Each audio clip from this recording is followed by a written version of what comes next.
चलो आज मेरी माता गांधारी ने बड़े सुंदर सुंदर भोग बनाए हैं, चल के आप भोजन करिए और ये सब राजकाज की बातें हैं, बाद में भी होती रहेंगी। भगवान ने कहा सुनो दुर्योधन, हमारे पेट में भूख नहीं। दुर्योधन ने कहा प्रभु आप चलिए तो सही रसोई भंडार में, आज मेरी माता गांधारी ने ऐसे 56 प्रकार के भोग बनाए हैं, सुंदर राजसी भोग, जो है प्रभु शायद आपके द्वारिका में भी न बने हो। आप अपने द्वारिकापुरी में भी नहीं खाया होगा आपने। भगवान बोले अभिमान ही मेरा भोजन है। भगवान ने कहा रे दुर्योधन देख भैया, आज मेरा निमंत्रण है एक जगह। बोले निमंत्रण? बोले हाँ। बोले कहाँ है? बोले विदुर के वहां। और उस सभा में सबसे पीछे विदुर जी खड़े थे। और जैसे विदुर ने कहा मेरे वहां निमंत्रण है, हमने तो इनको निमंत्रण दिया नहीं, तो फिर ये कैसे कह रहे हैं हमारे वहां? तो पीछे से ही विदुर जी ने हाथ हिला दिया, नहीं नहीं प्रभु आपका कोई भोजन नहीं है मेरे।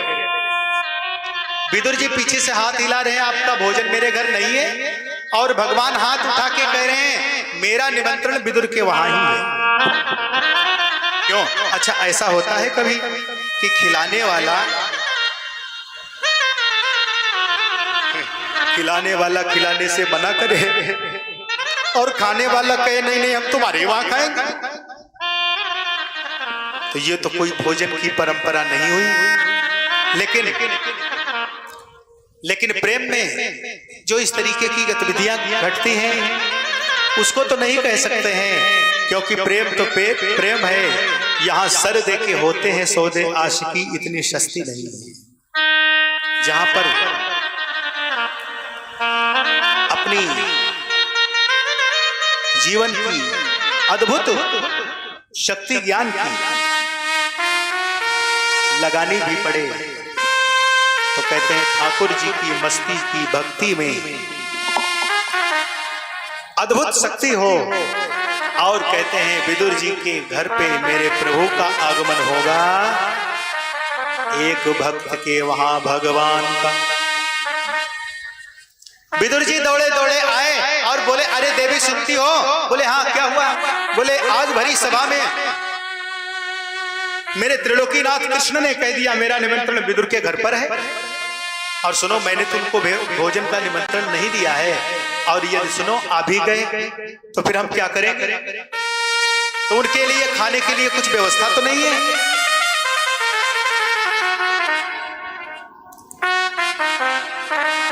बोले ऐसी कोई व्यवस्था नहीं है।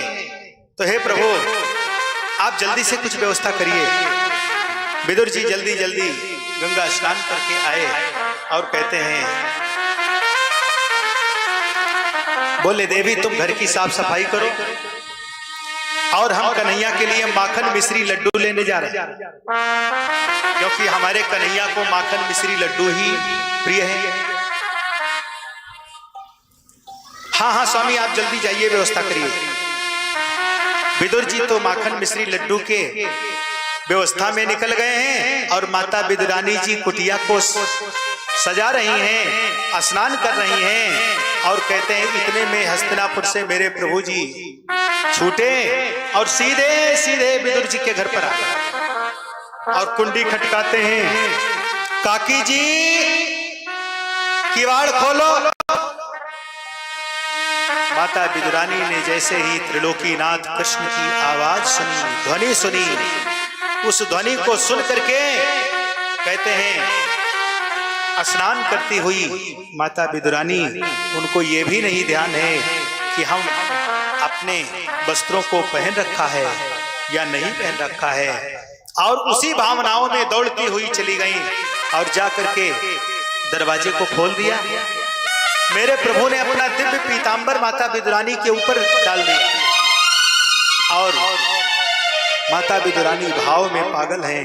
हे प्रभु आज आप मेरे वहां आए, हे प्रभु आप आए तो बाहर आई, अब हम आपका स्वागत कैसे करें? माता विदुरानी के घर में कोई जगह नहीं है, कोई व्यवस्था नहीं है, कुछ भी सुविधा नहीं है। कहते हैं एक पाटा को घुमा घुमा करके डालती हैं। हे प्रभु ये जगह आपके अनुकूल नहीं है, यहाँ बैठ जाओ। हे प्रभु ये जगह आपके अनुकूल नहीं है, यहाँ बैठ जाओ। हे प्रभु ये जगह आपके अनुकूल नहीं है, यहाँ बैठ जाओ। और फिर एक कोने में ले जा करके उल्टा पाटा डाल दिया और कहा हे प्रभु यहाँ बैठ जाओ। अब मेरे प्रभु ने यह भी नहीं देखा कि ये पाटा उल्टा है कि सीधा है, जा करके उसी पर बैठ गए और पेट पर हाथ घुमा करके बोले काकी जी कछु खाएबे के ताए होए तो दे दो ना, बड़ी जोर से भूख लगी है। माता विदुरानी ने सोचा क्यों, क्या इनको भी भूख लगती है? अरे ये तो ईश्वर है, ये तो तीन लोक के नाथ हैं, क्या इनको भी भूख लग जाएगी?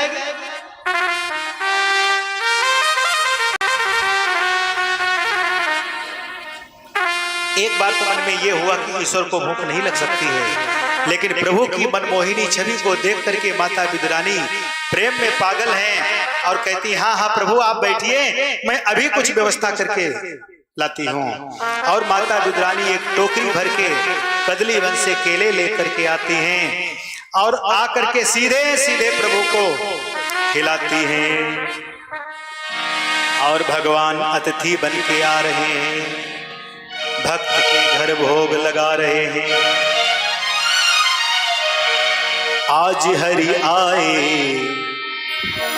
विदुर घर पाहुणा, आज हरि आए विदुर घर पाहुणा, आज हरि आए विदुर घर पाहुणा, आज हरि आए विदुर घर पाहुणा, आज हरि आए विदुर घर पाहुणा, विदुर घर पाहुणा भक्त घरे आवणा, विदुर घर पाहुणा भक्त घर आवणा, विदुर घर आवणा भक्त घरे आवणा, विदुर घर आवणा भक्त घर आवणा, आज हरि आए विदुर घर पाहुणा, आज हरि आए विदुर घर पाहुणा, आज हरि आए विदुर घर पाहुणा, आज हरि आए विदुर घर पाहुणा, विदुर नहीं घर थी विदुरानी, विदुर नहीं घर थी विदुरानी, पानी आवत देखे चान पानी, भोजन मान जीवावणा, आज हरि आए विदुर घर पाहुणा, आज हरि आए विदुर घर पाहुणा, आज हरि आए विदुर घर पाहुणा। आज हरि आए विदुर घर पाहुणा, माता विदुरानी बड़े भाव से केले के छिलकों का भोग लगाती चली जा रही है और कन्हैया केले की गिरी गिरी नीचे जा रही है और केले के छिलके भगवान को खिलाती जा रही है और भगवान भी केले के छिलके खा रहे हैं। 2 खाए, 4 खाए, 6 खाए, 8 खाए, 10 खाए, 15 खाए, 20 खाए, 22, 25 खाए, 30 खाए, भगवान खाते चले जा रहे हैं।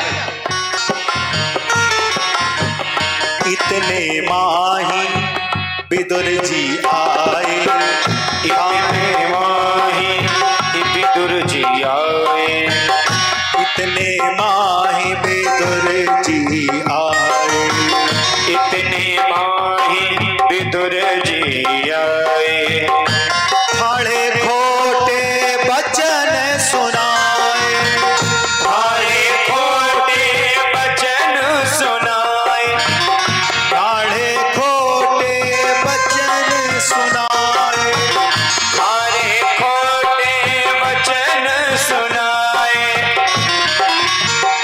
भोजन मान जीवावणा, आज हरि आए विदुर घर पाहुणा,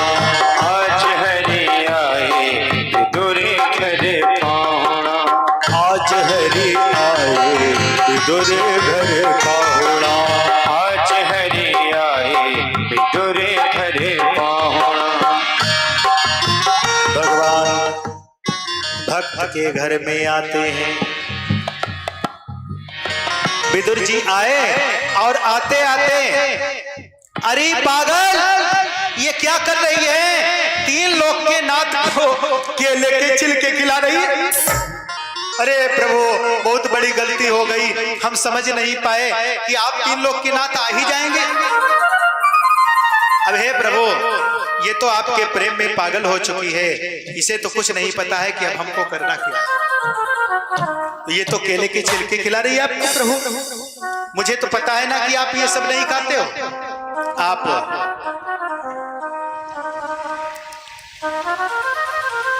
माखन मिश्री लड्डू खाते हैं प्रभु, हम आपके लिए लेकर के आए हैं। हे प्रभु आप इसको स्वीकार कीजिए। हाँ हाँ काका जरूर खाएंगे। और विदुर जी के हाथों के माखन मिश्री लड्डू भगवान खा रहे हैं। लड्डू खाते खाते मेरे कन्हैया बोले, काका जी बुरो नहीं मानो तो एक बात कहो। बोले हाँ बता दे भैया कन्हैया। बोले काका जी जो स्वाद उन केलान के छिलकान में थो, वो स्वाद या माखन मिश्री लड्डू में ना। हे प्रभु काका ऐसा स्वाद तो मिला ही नहीं।